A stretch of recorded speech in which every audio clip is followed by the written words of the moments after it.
We met in Valencia last year, so maybe you are tired of me, but No, not at all.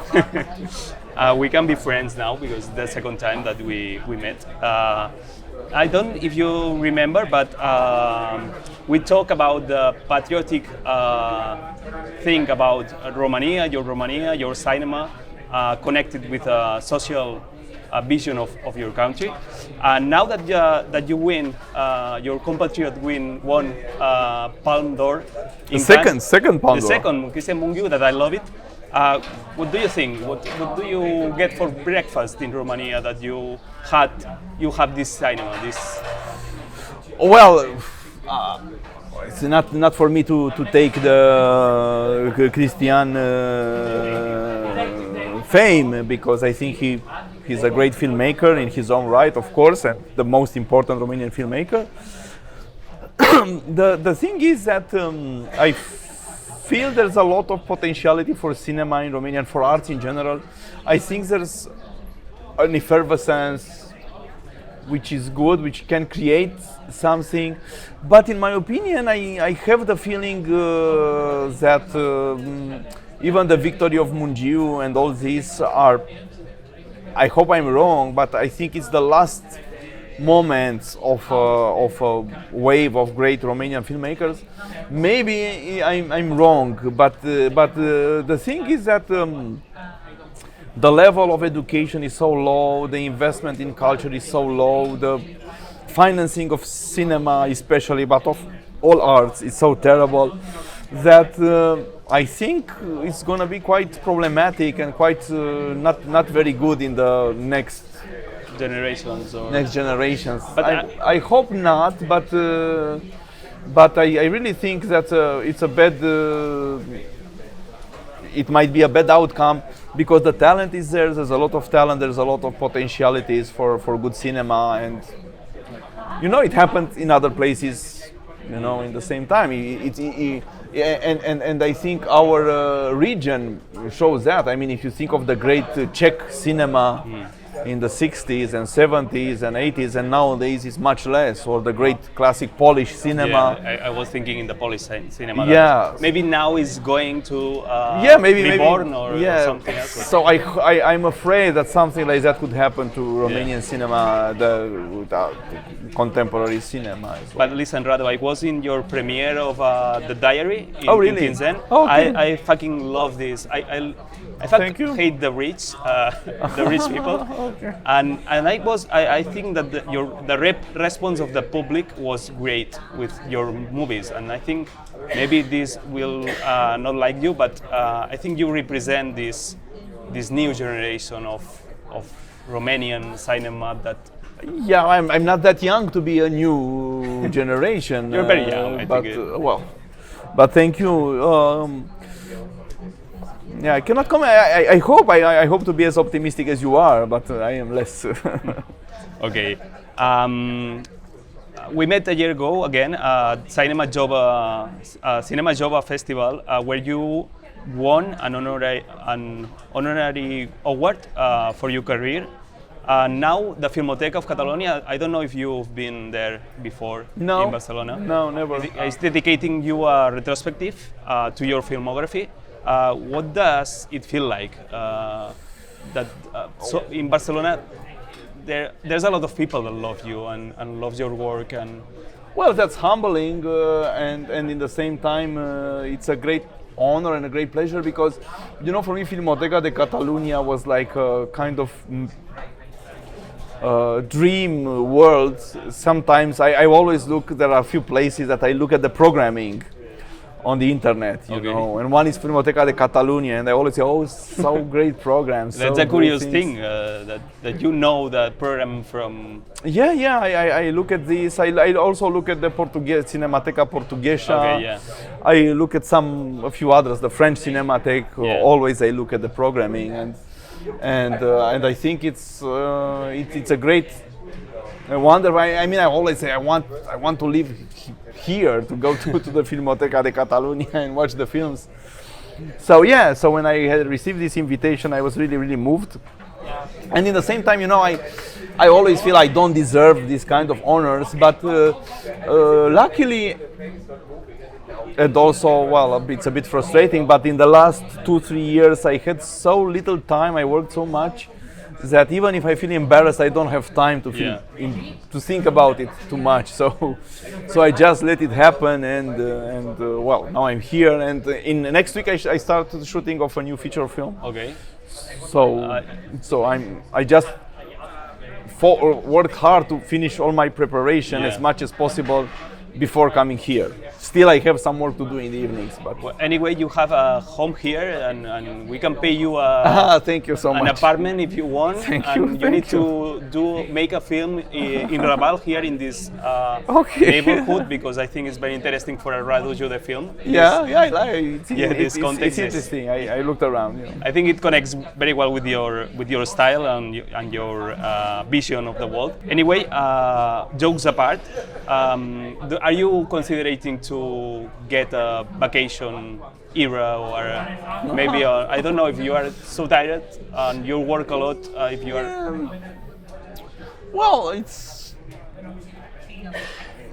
yes, maybe not this year, but maybe next year a little bit. But well, I think it's I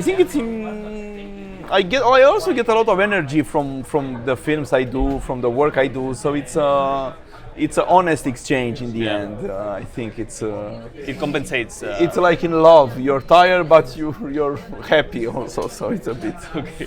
it's a bit like that. And also I think it's so. It's also another thing, because if you want to do a little bit different things than my colleagues or than the others, then I think you have to work differently. My problem somehow with European cinema of today, with most of narrative, but also documentary cinema, is that they look so much the same. And I think they look so much the same because they are financed in the same way, the budgets are more or less the same, the speed of work of filmmakers is more or less the same.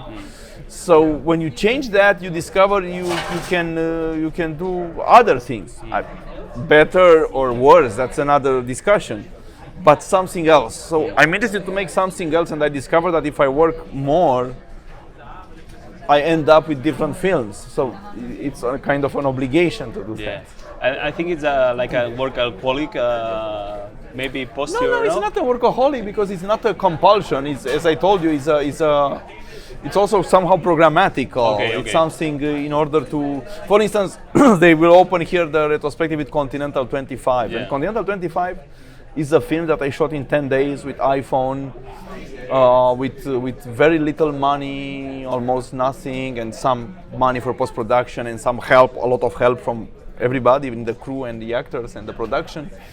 But if I would have wanted to make like the correct financing for European film, that film wouldn't have existed, because you say, well, I have to do it properly, co-production with lots of money, then it has to be shot differently. You don't do it in 10 days, etc., etc. So it would have been, the film wouldn't exist. So it exists only because I made it in that speed of work. So it's not workaholism that is like a compulsion to work. It's quite I'm quite lucid why I do it. So.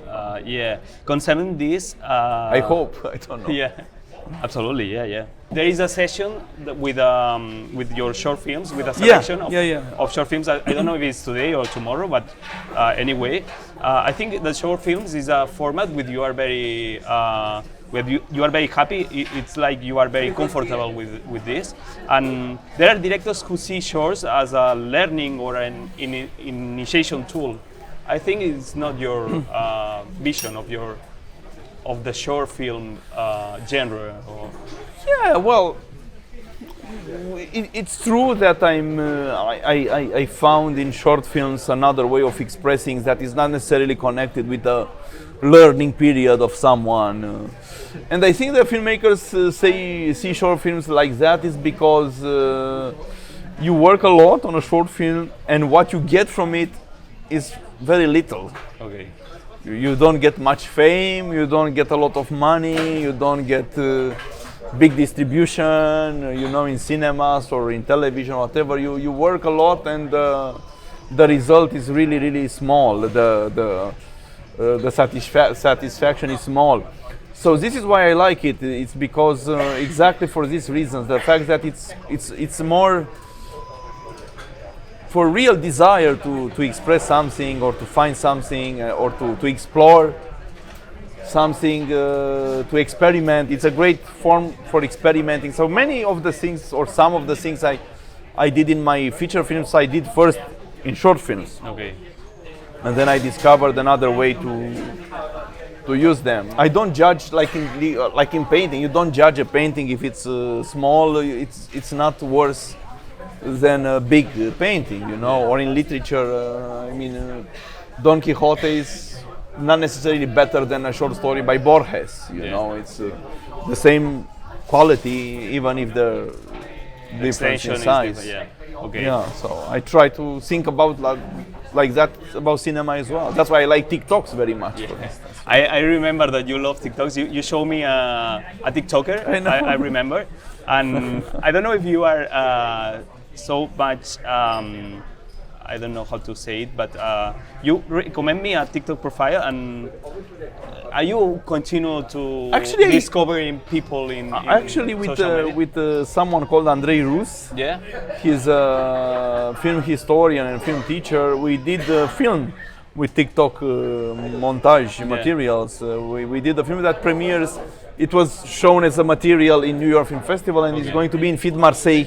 Okay, in Marseille Film Festival next month. Okay, I will. It's going to premiere. It. Okay. Good. Yeah, it's like a 45 minutes compilation, montage compilation of great TikToks. I love it because I watched your compilations of publicity and commercials of Romania. And I love your. It's closer to that as a spirit, but with the TikTok materials. Okay, so, perfect. The masterclass you offer in Barcelona teaches how to make films without talent. I don't know if you saw the. I gave the title. Okay, I love the title, but today I want to argue with you because I think you have a lot of talent, and I asked you how to make movies like yours without talent.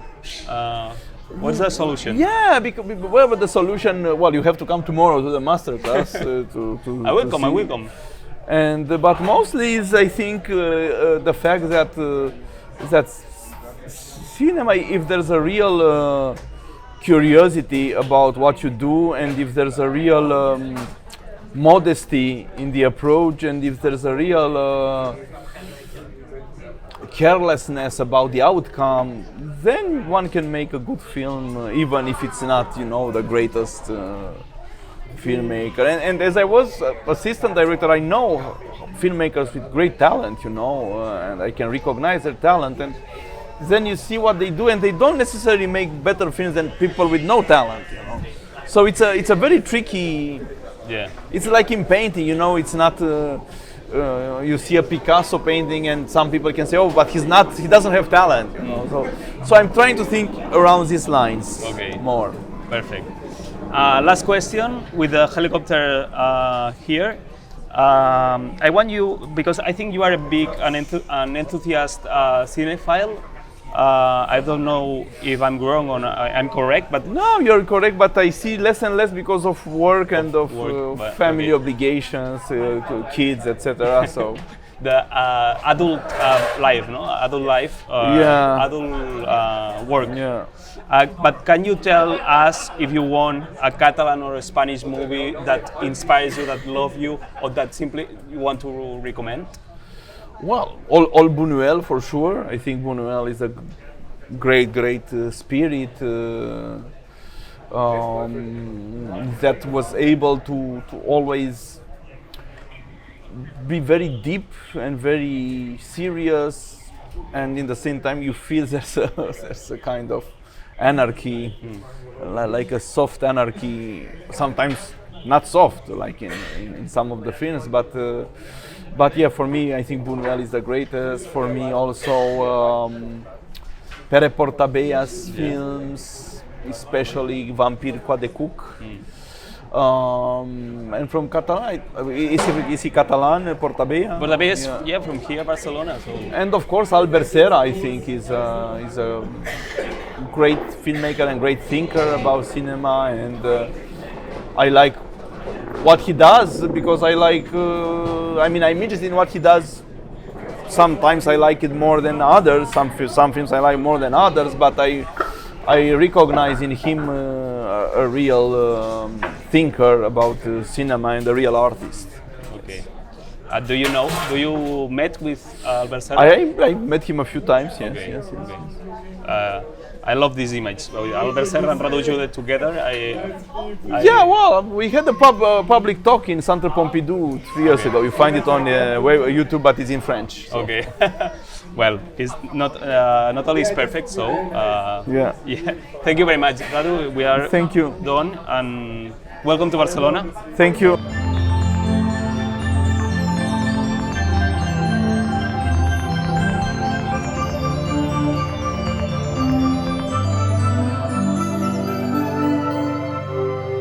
Pots fer un primer pla com per fer una careta?